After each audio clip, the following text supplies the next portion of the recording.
¿Qué me diría usted si yo el día de hoy le cuento varias experiencias vividas por militares? Unas que nos van a recordar que detrás de estas personas entregadas al servicio de su país a protegernos, siguen siendo precisamente personas, humanos. Por lo tanto, sienten miedo, se llegan a confundir cuando ven cosas que de plano no deberían estar ahí, no tienen explicación alguna y hoy vamos a escuchar unos relatos que, créanme, vale la pena escuchar por completo. Y, aprovechando que estamos por aquí, permítame acompañarlos durante cualquier actividad que estén realizando o pónganse cómodos. Vamos a desconectarnos un ratito del estrés y de la prisa del mundo exterior y mejor, preparen y acompáñenos con la bebida de su preferencia y transportémonos directo a Querétaro, México, desde donde una persona que prefiere mantenerse como anónimo nos cuenta esto. Buenas noches a toda la audiencia del mausoleo. En esta ocasión estoy aquí para contarles una experiencia de hace ya más de 30 años, de parte de mi padre. Él fue militar y después de su retiro se vino al estado de Querétaro. Aquí él solamente ya se dedicaba a la equitación, precisamente al caballo de salto o salto ecuestre, como lo conozcan. Entrenaba a los niños que estuvieran interesados en aprender. Por ello, él siempre andaba a caballo, para todos lados que tuviera que moverse. Y una vez por mes, él se iba a recorrer el Cerro del Cimatario.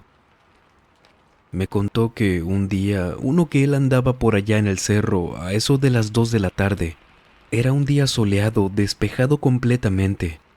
Y ahí estaba, viendo todo el monte, los árboles, la maleza, como a él le gustaba hacerlo.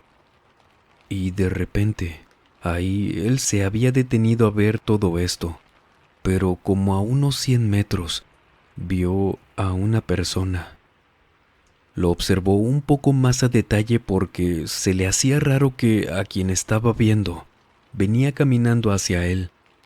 Era un hombre alto, dice mi padre, probablemente de 1,90 m, con una barba muy larga y sin nada de ropa, caminando, viendo a mi padre directamente. Él dice que pensó que tal vez era alguna persona en situación de calle o alguien que no estuviera bien mentalmente. Aparte, venía caminando entre los matorrales, las espinas de cardón, como si nada. Mi padre se quedó, por no sabe qué razón, esperándolo a que se le acercara. Y cuando estuvo cerca de él, como a unos 2 o 3 metros, que lo vio mejor, a detalle, una persona muy rara, alta en serio. El hombre sin ropa, le dijo sin saludarlo ni nada, que lo llevara en su caballo. A mi padre se le hizo, por supuesto, tan extraño. No debía ser nada bueno, no tenía buenas intenciones ese hombre probablemente. Así que le dijo que no. Pero este hombre le siguió insistiendo que lo llevara, orillando a mi padre a alejarse de él, dando la vuelta y galopando. Este hombre lo empezó a seguir, lo veía caminando detrás de él, luego trotando. Claramente lo quería alcanzar, por lo que mi papá apresuraba el caballo para que corriera cada vez más rápido a medida que este hombre también empezaba a correr detrás de él. Mi papá conocía muy bien su caballo, sabía qué tan rápido podía correr, que no era poco precisamente.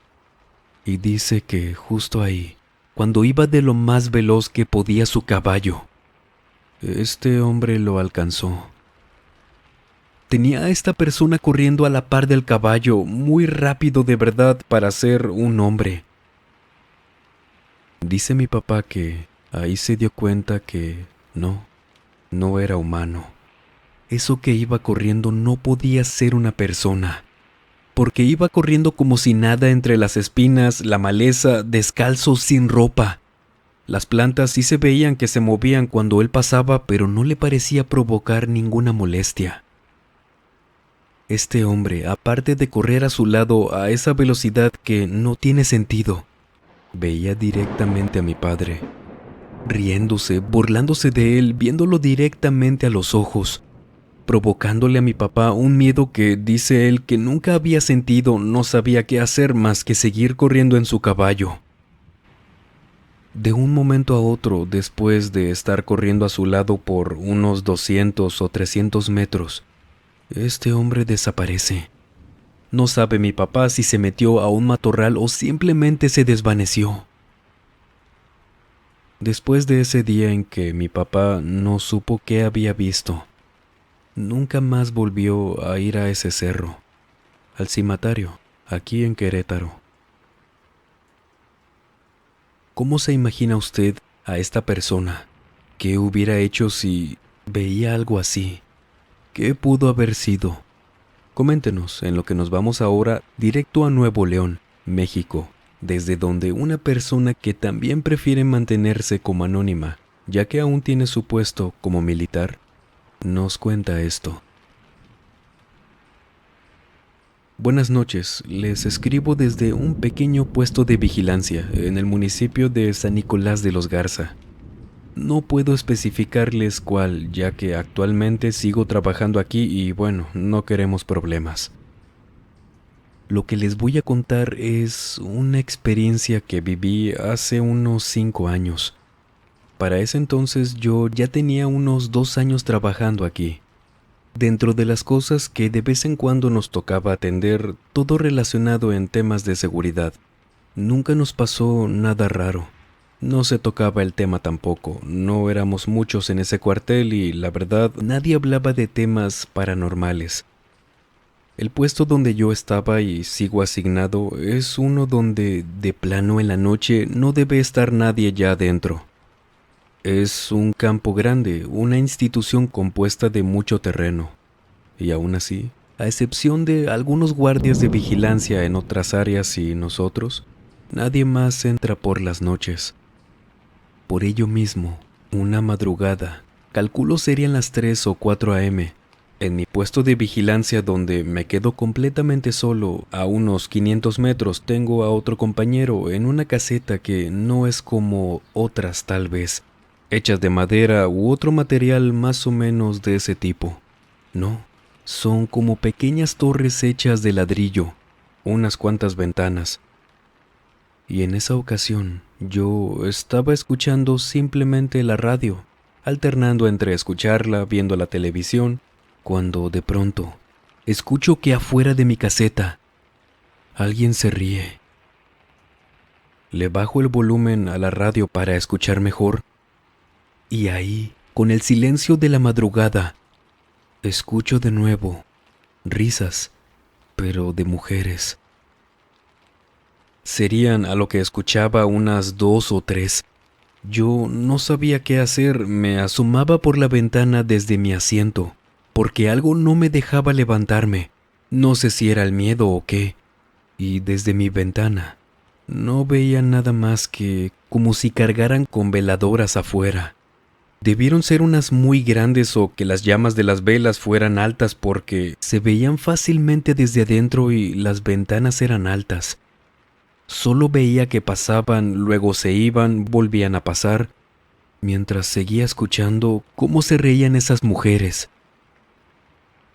En eso suena el radio que usamos para comunicarnos entre nosotros y el otro compañero. Me acuerdo muy bien de lo que me dijo. No vaya a salir ni a asomarse, camarada. Desde aquí las veo. Ahí créanme que una gran parte de mi entrenamiento se me olvidó. Más que nada hablando de el miedo que sentía, quería asomarme, salir corriendo para ver quién era. Me imaginaba lo peor, no les voy a mentir, nunca me había tocado que me dijeran que de plano no saliera de mi caseta, aun y cuando había alguien afuera que no debería. Me quedo escuchando cómo se ríen estas mujeres claramente rodeando la caseta, caminando con lo que sigo diciendo eran unas velas enormes. Y a este punto, yo ya estaba sentado en el suelo.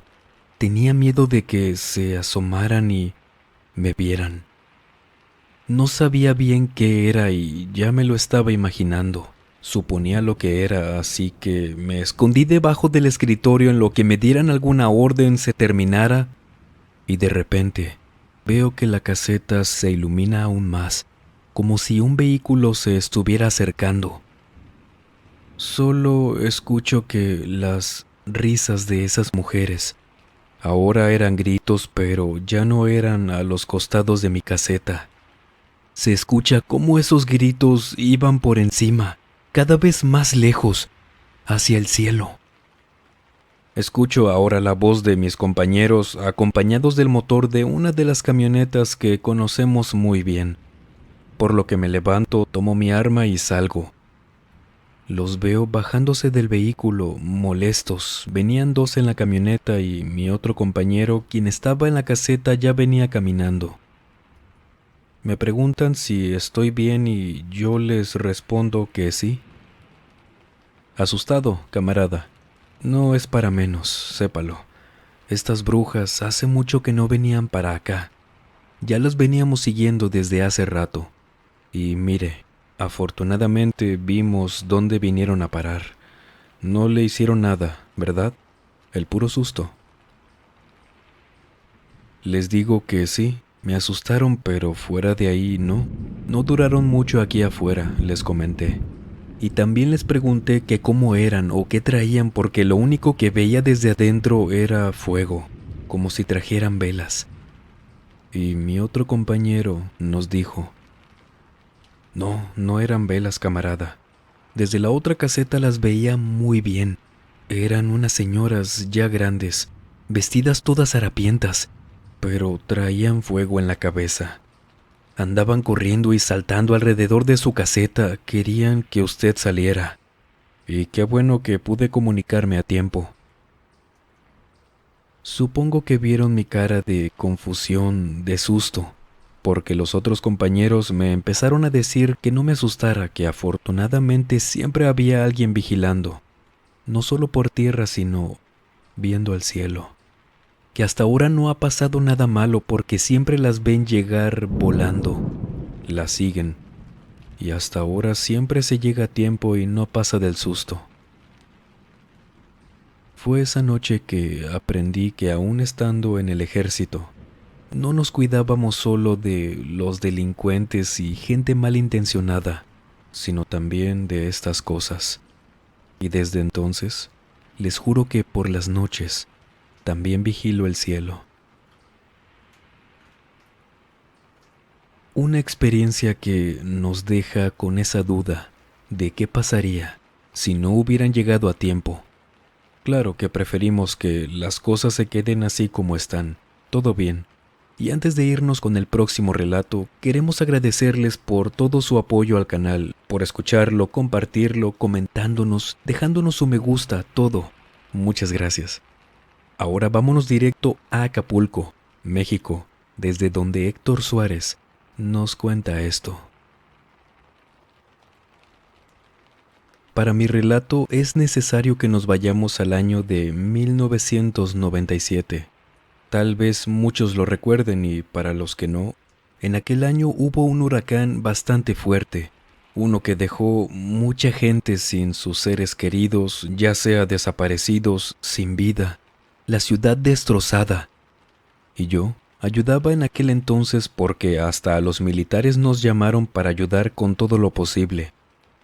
Yo estaba por las colonias Guadalupe Victoria, Palmasola, y entre todo el desastre que era no poder moverte por tierra con facilidad, toda la ciudad sin electricidad, pasaron unos días de el momento más fuerte del huracán. Y me acuerdo que estaba con gente de la colonia en conjunto con mis compañeros. Claro, moviendo cosas de las casas, muy apenas aprovechando que había bajado un poco el agua y las lluvias, al menos por ratos. Era de noche y la electricidad aún no regresaba. Entonces iluminábamos apenas con linternas y fue ahí cuando conocimos a una familia. Afortunadamente ellos no habían perdido mucho de su casa. Todos estaban vivos, pero el señor, el que era el padre de familia, estaba muy asustado. Y cómo no, si había sido horrible. Le preguntamos si se encontraba bien, si necesitaba algo. Intentábamos calmarlo, hacerle compañía diciéndole que lo feo ya había pasado y él nos ve Nervioso, nos responde que sí, está bien, pero él nos comenta que tengamos cuidado si vamos a la playa en esos días. Le decimos que sí, que no pasaba nada, igual por órdenes debíamos esperar a que el mar estuviera estable. Y nos dice que no es por el mar, o más bien sí, pero lo que había en el agua. Le preguntamos que a qué se refiere, qué decía que había. El señor, más nervioso ahora, llama a su hijo, un muchacho de unos 16 años a lo mucho, porque él decía que también lo había visto, y lo había llamado para que nos confirmara también esto que nos dijo. Entre todo el movimiento de este señor ayudando a unos colegas un poco más abajo, cerca de la playa, fue acompañado de su hijo. No se arriesgaban tanto, el agua estaba lejos, y en la noche, en lo que movían esto, lo otro, se ayudaban entre ellos. El muchacho de repente le grita a su padre para que volteara. El señor gira hacia el agua, desde donde alcanzaban a ver. Voltean también los otros dos señores y todos vieron que el agua subía y bajaba ahí en la oscuridad, pero no tanta como para que no alcanzaran a distinguir una serpiente. Sobre unos escombros que ahora, por la altura de la marea, se habían convertido en la costa, habían visto todos ellos, sin excepción, una serpiente gigante, posada sobre los restos de casas, negocios, y que luego volvió a cubrir el mar. Ahí soltaron todo lo que tenían, se fueron corriendo hacia partes más altas de las colonias, se separaron y no habían vuelto a hablar con esos señores. Pero al menos ellos dos estaban seguros de lo que habían visto. Su hijo también nos decía que sí, había sido una serpiente. Recuerdo muy bien las palabras de ese señor. Joven, he visto ballenas tantas veces, conozco su tamaño perfectamente, pero esa serpiente era más grande. Desde entonces no me le acerco al mar, y yo le aconsejo que haga lo mismo. Pasados esos días, por estar ocupados con tantas cosas, no pude volver a coincidir con ese señor, pero les aseguro que desde esa ocasión, de ver la expresión de miedo con la que nos platicó aquello el señor y su hijo, no me acerco al mar. Mi trabajo no me lo exige, no se ha necesitado aún, y espero que no ocurra. ¿Usted qué haría si viera eso? ¿Volvería a nadar en la playa? Escríbanos, en lo que ahora nos vamos con un relato aún más extraño, el cual habíamos reservado por un largo tiempo para esta recopilación. Maximiliano Cabello, desde Chile, nos cuenta esto. Esta noche me gustaría confirmarles que hay cosas que se cuentan aquí en Chile sobre el lamentable sismo y tsunami del año 2010. Trabajo en el ejército de Chile desde el año 2007, y si bien a mí no me tocó estar al frente de muchas cosas para las que se nos requería ayudar en ese lamentable evento, y no es que no necesitaran de nuestra ayuda, todo lo contrario, las cosas estaban muy mal, y toda la ayuda era bien recibida, solo que también necesitábamos gente operando desde la base para lo que se llegara a necesitar, y a mí me tocó estar ahí. Cuando les mencioné que quería confirmarles algo de lo que se cuenta mucho de aquellas fechas, es de lo siguiente. Mis funciones en la base, al quedarme junto a otros colegas, era estar al pendiente de todo tipo de reportes de mis compañeros, que sí habían salido. El envío de refuerzos a algunos lados, atender llamados de emergencias, mantener el control de las unidades que habíamos enviado, que todos estuvieran bien y más cosas. Y entre todo ese movimiento que se imaginen de ese día, gente lamentablemente desaparecida, lastimada, también nuestros compañeros caían de repente por accidente en alguna parte, los auxiliaban. En todo ese estrés de edificios caídos, agua hasta donde no debía, hubo algunos reportes muy peculiares. Recuerdo haber escuchado primero una llamada, de un colega que estaba a mi lado. No escuchaba a la persona con quien estaba hablando, solo a él, respondiéndole a quien le llamaba como si estuviera confundido o como si mi compañero no estuviera entendiendo bien, preguntándole que cómo que una persona enorme, que si estaba jugando. Sigo en lo mío atendiendo por radio a mis compañeros allá afuera, y después de unos minutos a través de una llamada, me dice uno de quienes estaba ayudando a la gente: colega, hay mucha gente asustada aquí cerca de la costa. Nos están dice y dice que anoche vieron a unas personas gigantes aquí en la orilla. Yo no sé qué sea, no sé si creerles. En estos momentos no es la prioridad, pero sí lo dicen muchos, que vieron siluetas saliendo del agua, de personas enormes de unos 10 metros de alto. No es que podamos hacer algo, solo que ya sabe, tenemos que anotar todo lo que nos reporten.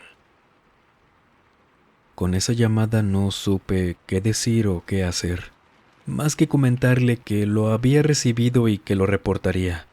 Solo que se quedó como algo extraoficial. No es que, como mencionaba mi compañero, pudiéramos hacer algo al respecto con eso. Y fue hasta que pasó el tiempo, meses, que escuché que mucha gente, de hecho, había visto algo parecido en el mar, en esos días tan horribles. Sin embargo, nunca supe realmente qué pudo haber sido. ¿Usted cómo hubiera reaccionado si hubiera visto eso en el mar? Si se lo hubieran contado teniendo un puesto en el ejército. Sería muy interesante saberlo. Sabía que existe en Nuevo León una iglesia donde un sacerdote se arrebató la vida ahí dentro. Después de ese suceso, todo cambió en ese sitio. Principalmente quedó abandonada y nosotros pudimos visitarla y recorrerla por completo. Les dejaremos el enlace en el primer comentario y la historia completa también se las contaremos por allá. Espero puedan acompañarnos por allá también, ya que es un contenido que hacemos con todo el cariño del mundo para ustedes, así como también puedan comentarnos qué podríamos mejorar por allá. Nos leemos en aquel canal. Gracias. Y si ustedes han tenido alguna experiencia paranormal, por favor escríbanos a través de la página de Facebook, el correo electrónico o nuestra cuenta de Instagram que dejamos como siempre en la descripción y en el comentario fijado. Gracias de antemano. Y sin más por agregar, les mando un muy fuerte abrazo. Nos vemos en el próximo video. Y el último en salir, por favor, apague las luces y cierre las puertas del mausoleo. Buenas noches.